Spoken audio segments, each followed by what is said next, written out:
Hello student, infinity institute में आपका स्वागत है। आप लोग हमारे टारगेट कोर्स को ज्वाइन कर सकते हैं। कल call us and discuss about the all the detail programs. आज हम लोग क्लास 11 फिजिक्स के फाइनल एग्जाम क्वेश्चन 31 से 35 को देखेंगे। के भी आपका गुवाहाटी रीजन का एग्जाम है और आपका जो है फिजिक्स क्लास 11 3 आवर मार्क्स आपका 70। हम लोग क्वेश्चन करते हैं। अब क्वेश्चन नंबर अब में आपका पूछा गया है, state and prove Bernoulli principle for the non viscous fluid. अब देखते हैं, the sum of pressure energy, kinetic energy and potential energy of liquid remains constant. अब बर्नौली प्रिंसिपल जो बताता है, यहाँ से देख सकते हो, Bernoulli principle states that an increase in the speed of fluid occurs simultaneously with a decrease in pressure या decrease in the fluid potential energy। अब डेरिवेशन देखते हैं। तो यहाँ पे देखिए, let the velocity, pressure and area of fluid at a point, velocity p v1, फिर आपका प्रेशर p, फिर एरिया आपका उसी तरीके से, एंड अनदर पॉइंट आपका b। तो 1 में 1 एंड 2 में 2, v2 p2 and a2। Let the volume that is bounded, यहाँ पे आप a1 कट लीजिए, let the volume that is bound by a and b moved m and n। तो m L1 हो गया और bn आपका L2 हो गया। Now if we can compress the fluid then we have, क्या हो जाएगा, a1 L1 equal to a2 L2। Net work done पर volume P2 minus P1, kinetic energy पर वॉल्यूम का कितना हो जाएगा, half rho v square. Kinetic energy gain पर वॉल्यूम का कितना हो जाएगा, half rho V2 minus V1 square. फिर पोटेंशियल एनर्जी जो गेन होगा, सिंपल आपका rho g H2 minus H1। अब आप क्या करो, नाउ P1 माइनस P2 कर दो, simple. So half rho V2 minus V1 square rho g H2 minus H1। अब आप यहाँ से सिंप्लीफाई कर दो, P1 minus P2 half rho V2 square V1 square H2 rho g H2 rho g H1। Simple सा आ जाएगा, P1 half, एक यहाँ से लिया, ये half rho V1 plus rho g H1, P2 half rho V2 square rho g. तो यहाँ से आपका जो फाइनल डेरिवेशन आ जाएगा, P plus half rho V square plus rho g H equal to constant. तो ये आपका डेरिवेशन हो गया। Let's move to the next question. Steel rod has radius दिया हुआ है 10 mm एंड लेंथ जो दिया हुआ है 1 metre. 100 kilo newton force F stretch along its length. Calculate a the stress and strain आपको निकालना है। Given that the Young modulus आपका दिया 2 × 10⁻11 न्यूटन पर मीटर स्क्वायर। अब यहाँ से देखिए, स्ट्रेस इक्वल टू क्या होगा, force upon area. Stress on which, simple, तो फोर्स अपॉन एरिया, एरिया क्या हो जाएगा, पाई आर स्क्वायर या d square by 4। R equal to क्या होता है, dy2, तो r square dy square by 4। तो d is the diameter of rod, area pi r square. तो stress force upon area pi r square, तो आपने force put कर दिया 10 mm, फोर्स आपका दिया हुआ था। तो 100 किलो न्यूटन, तो 100 किलो न्यूटन आपने न्यूटन में कन्वर्ट कर दिया, 100 इंटू 10⁻3। अब पाई आर स्क्वायर, आर कितना है आपका 10 mm, तो उसको आपने मीटर में कन्वर्ट कर दिया, 10⁻⁻2 आपका आ गया। तो यहाँ से -2 का ऊपर जाएगा -4 आपका, फिर सिंप्लीफाई करिए तो 3.18 into 10⁸ newton per metre square. Elongation निकाल लेते हैं, del L equal to F/A upon Y, Young's modulus जो जितना दिया हुआ है आप सिंप्लीफाई करिए, आपको आ जाएगा यहाँ से 1.59 mm डेल एल। और स्ट्रेन क्या होता है, इलोंगेशन जितना होगा डेल एल अपॉन एल, तो आपने कर दिया 1.5, यहाँ से mm निकाला, मीटर में कन्वर्ट कर दिया, और एल आपका 1 मीटर, तो यहाँ से आपका आ गया। तो ये आपको 1.6 परसेंटेज में अगर निकालना चाहते हो तो परसेंटेज में निकाल सकते हैं। नेक्स्ट क्वेश्चन को देखते हैं। और यहाँ पे draw stress strain curve for metallic wire why using the following terms. अब इसको एक्सप्लेन भी कर देंगे कि आखिर ये क्या बोल रहा है। फ्रैक्चर पॉइंट किसको कहते हैं, tensile strength, permanent stress, set, yield point and proportion limit. तो ये सिंपल सा दिख रहा है, प्रोपोर्शन लिमिट O2A होगा। तो पहला जो पॉइंट है उसको एक्सप्लेन करते हैं। फ्रैक्चर पॉइंट, फ्रैक्चर नाम से पता चल रहा है टूटना, तो fracture point defined as a breaking limit of a material beyond which it further is applied it will rupture। नाम से क्लियर था कि आपका टूट जाएगा। And break apart as the stress in further increase beyond point C, आपका deformation start हो गया। There is a large stress in the body and wire break आपका टूट जाएगा एट पॉइंट ई पे, आपका क्या हो जाएगा, पूरी तरीके से टूट जाएगा। So E is called the fracture, मतलब वहां से तक कि आपका रप्चर स्टार्ट हो जाएगा और टूटना हो जाएगा स्टार्ट। तो यहाँ से आपका ई पॉइंट क्या हो जाएगा, आपका फ्रैक्चर पॉइंट। नेक्स्ट है आपका टेंसाइल स्ट्रेंथ। यहाँ से आप देख सकते हो फ्रैक्चर पॉइंट आपका ई पॉइंट पे आपका टूट रहा है। Stress strain proportion limit, strain handling, necking ना टू कर होना चाहिए था, बट उसको फॉलो नहीं करके आपका स्ट्रेस ज़्यादा हो गया तो आप टूट रहे। नेक्स्ट आपका tensile strain. Tensile strain maximum load of कितना लोड वो सस्टेन कर सकता है। Maximum load material can support या सस्टेन विदाउट फ्रैक्चर, मतलब बिना टूटे हुए। तो आप देख सकते हो when being stretch divided by the original cross section area of the material, tensile strain have dimensions of force per unit area, stress strain, elongation at yield strain, ultimate strength, strain hardening, necking, फिर आपका यहाँ पे आ जाएगा elongation. तो आप देख सकते हो टेंसाइल स्ट्रेन या अल्टीमेट स्ट्रेंथ, यहाँ से आपका हो गया मैक्सिमम लोड यहाँ पे सस्टेन कर सकता है, फिर उसके बाद डिफॉर्म होना स्टार्ट हो गया। Just maximum load it can sustain of a material. Next है आपका permanent set. Permanent set is a deformation that stay in the material after the applied stress is remove, मतलब कि simple permanent set refer to plastic strain of a material beyond elastic limit. यहाँ पे आपका elastic limit हो गया तो आपका permanent set, मतलब permanent set deformation that stay in the material after applied stress is remove, मतलब जो यहाँ तक जिस इलास्टिक लिमिट है और उसके बाद आपका डिफॉर्मेशन रहेगा। Permanent set refer to the plastic strain of material beyond elastic limit, since the elastic limit will be recovered, elasticity recover कर जाएगा गुथा हुआ आटा, बट आपका प्लास्टिसिटी मतलब नहीं रिकवर करेगा। तो ये आपका परमानेंट सेट हो गया स्ट्रेस स्ट्रेन। नेक्स्ट है आपका इल्ड।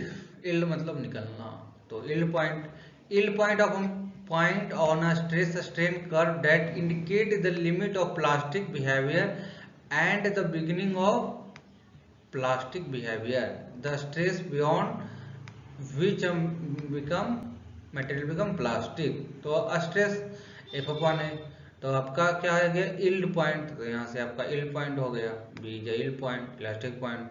तो यहाँ से yield point is the on stress strain curve that include the limit of elastic behaviour. तो इलास्टिक बिहेवियर आपका इंक्लूड कर the stress beyond the material become plasticity यानी plastic. Proportion limit. The proportion limit is the point on a stress strain curve where the linear elastic deformation region transition into non-linear plastic region deformation region, मतलब कि देखिए ओ से ये आपका क्या है proportion को फॉलो कर रहा है। तो ये आपका बता रहा है कि the proportion limit is the stress where the linear elastic and deformation region transition into non linear. तो यहाँ से ओ से है आपका प्रोपोर्शन लिमिट, यानी जिस रेट से आपका स्ट्रेस चेंज हो रहा है उसी से आपका स्ट्रेन। तो simple stress proportion to strain is called proportion limit. Next question है हम लोग का 36 का बी देखते हैं। वाटर राइजेज जो होता है in a glass capillarily up to a height 9 centimetre, while mercury जो होता है फॉल डाउन 3.4। तो आपका वाटर जो राइज करता है 9 सेंटीमीटर और मरकरी फॉल करता है 3.4 centimetre in capillary. Assume that angle of water contact water glass and mercury जो होता है 0 से, आपका वाटर का दिया हुआ है 0 और मरकरी का फिर दिया हुआ है 135 respectively. Determine the ratio of surface tension mercury and water, surface tension निकालना है। तो the height as through which liquid will rise in a capillary tube of radius r is given by h is equal to 2s cos theta upon r rho g, where s is the surface tension, rho is the density of liquid and theta is the angle of contact for identical capillary tube to liquid 1 and 2। तो h1 upon h2 कर दो, आप just ratio ले लो 2s1 आपका यहाँ से कर लीजिए cos थीटा r रो 1 g, तो यहाँ से आ गया r row 2 g।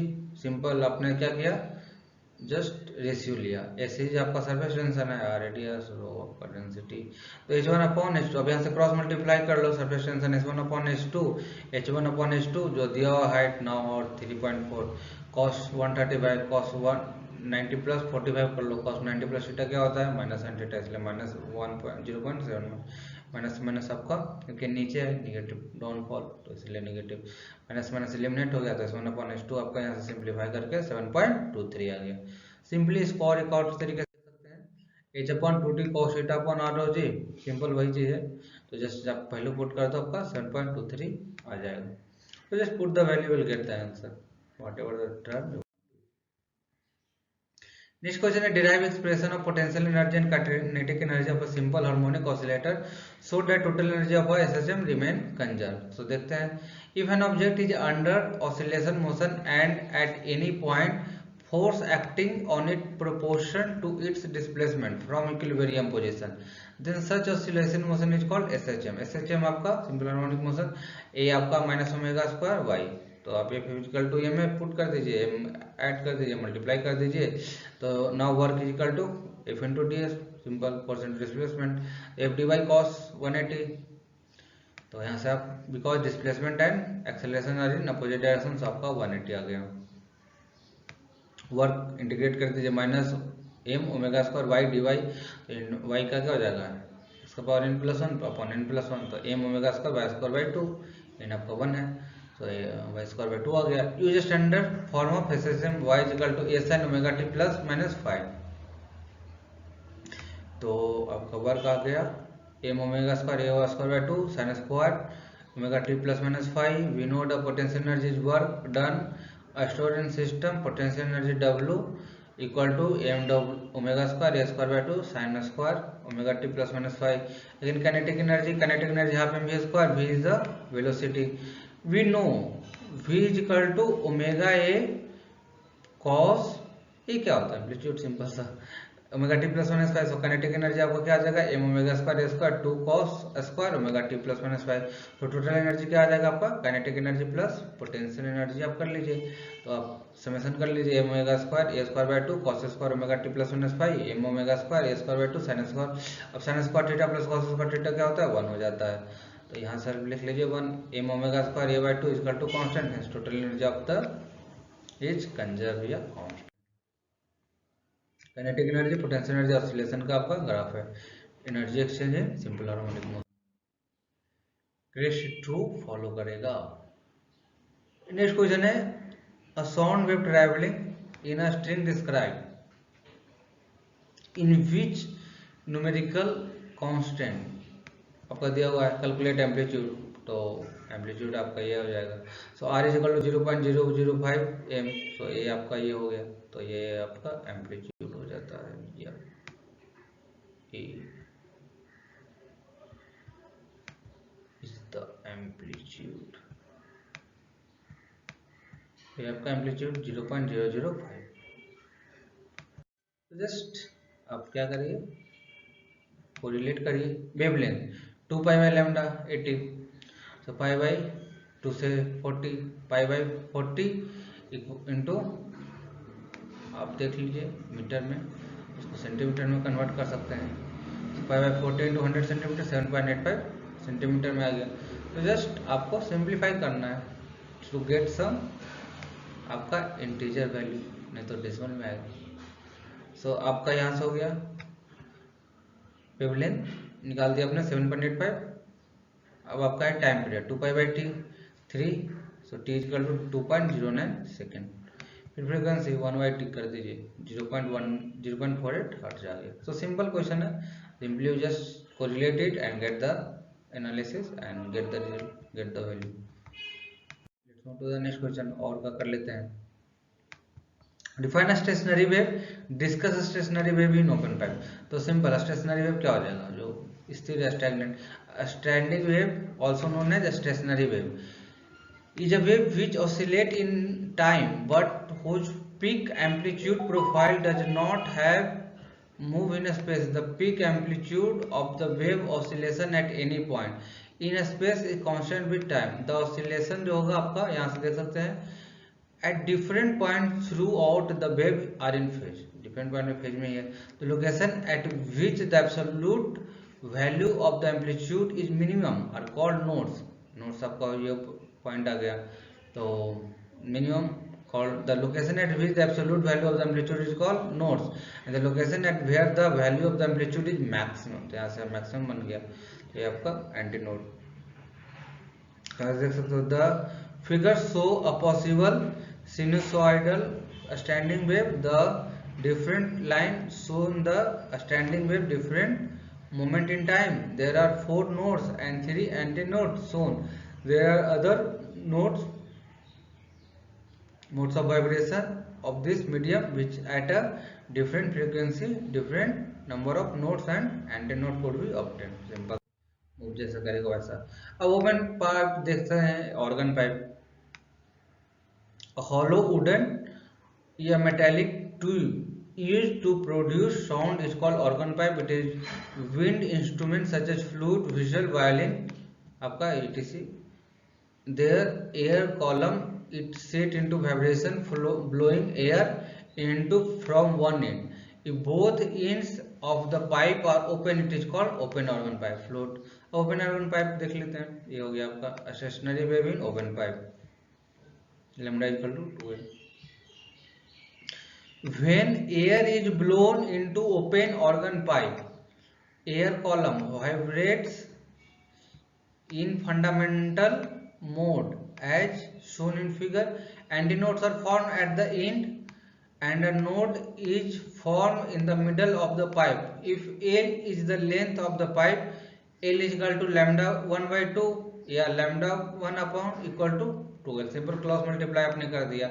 V is equal to N1 lambda 1 equal to N1 2L. The fundamental frequency N1 is equal to V upon 2L. In the next mode of vibration, additional nodes and antinodes are formed shown in figure. L equal to lambda 2, V equal to N2 lambda 2 equal to N2. तो यहाँ से simple आप क्या कर सकते हो, N2 equal to V बाई L आ जाएगा, क्रॉस मल्टीप्लाई कर लो आ जाएगा, तो equal to 2N1। This is the first overtone या second harmonic. Similarly in 3 equal to आपका V बाई लैम्डा 3, सो 3V upon 2L 3N1। This is the second overtone या third harmonic, so therefore the frequency of P8 overtone is P plus 1 N1 where N1 is the fundamental frequency. The frequency of the harmonic are in the ratio 1 to 3 जो आपका आ गया lambda 2 equal to L lambda 3 2L by 3. So overtone in an open pipe आपका आ गया. So you can see the all the platform. So ये आपका हो गया L हो गया आपका value lambda 2 equal to L lambda 3 equal to 2L by 3. फिर है आपका derive Newton's formula for speed of sound in gas. Why and what correction applied by the Laplace in this formula? Simple सा है आपका क्या क्या आपका derive करने के लिए speed of sound in gas and क्या करेक्शन आप लोग मेजर कर सकते हैं. Newton formula for velocity of sound V equal to P by rho. P is the pressure and R is the density since the motion of sound is isothermal pressure. P क्या होगा pressure, R जो हो गया आपका density, रो जो होगा density हो गया, since the motion is sound in the isothermal process. The calculation shown a speed of sound NTP 280 meter per second which is much less than the actual speed 32 meter per second. Laplace correction by saying that it is adiabatic and within the adiabatic process temperature will be increase in and decrease. Simple जैसे fluctuate करेगा वैसा आपका होगा. तो Laplace वही बताता है कि by saying that it is adiabatic in nature and with in adiabatic process temperature will heat constant होता है, तो टेम्परेचर विल इंक्रीज या डिक्रीज. लैप्लास करेक्शन वही करते हैं. So increase and decrease, so v equal to gamma p by rho का square root आ जाएगा. सो आपका gamma equal to cp by cp 1.41 tensile tension mg cos theta mg sin theta आ गया. एक और देख लेते हैं velocity of sound v equal to gamma p upon rho. Laplace assumption of isothermal condition but to prevail when sound travel through air Newton has applied Boyle's law to pressure changes in volume. In a region compression there is a nominal increase in temperature and in a region of refraction. फिर देखते हैं this is a marginal decrease in temperature.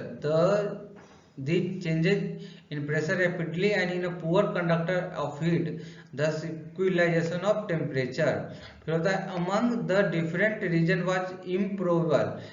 According to Laplace, he was the view of the changes in temperature under adiabatic condition, that is no heat enter into gas from outside air leaves it from inside. The heat developed in the compressed layer remains fully confined to this layer and has no time to get dissipated into entire body of the gas. Similarly, the cold आपका cause the rarefied layer cannot be compensated by the flow heat.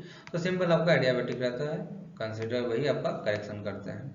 So assumption आपका isothermal से adiabatic में move करता है. The changes in pressure आपका air poor in conductor of equalisation. So आपका यहाँ पे बताया गया है कि लैप्लास जो होता है among different region improbable. According to Laplace he was change the view changes to temperature under adiabatic condition. Just इतना आप लोग लीजिए, you will get enough marks, enough score and you will get trump over Mars. So join the target course. Do call for all the lecture series, all the आपका जितने भी तरीके के हम लोग के प्रोग्राम चल रहे हैं. So you can call us and we will guide you all the details. आपको कोई भी कमेंट हो तो कमेंट सेक्शन में पूछिए. Thank you all. Like and subscribe the channel. Press the bell icon to get all notifications. Thank you so much, student.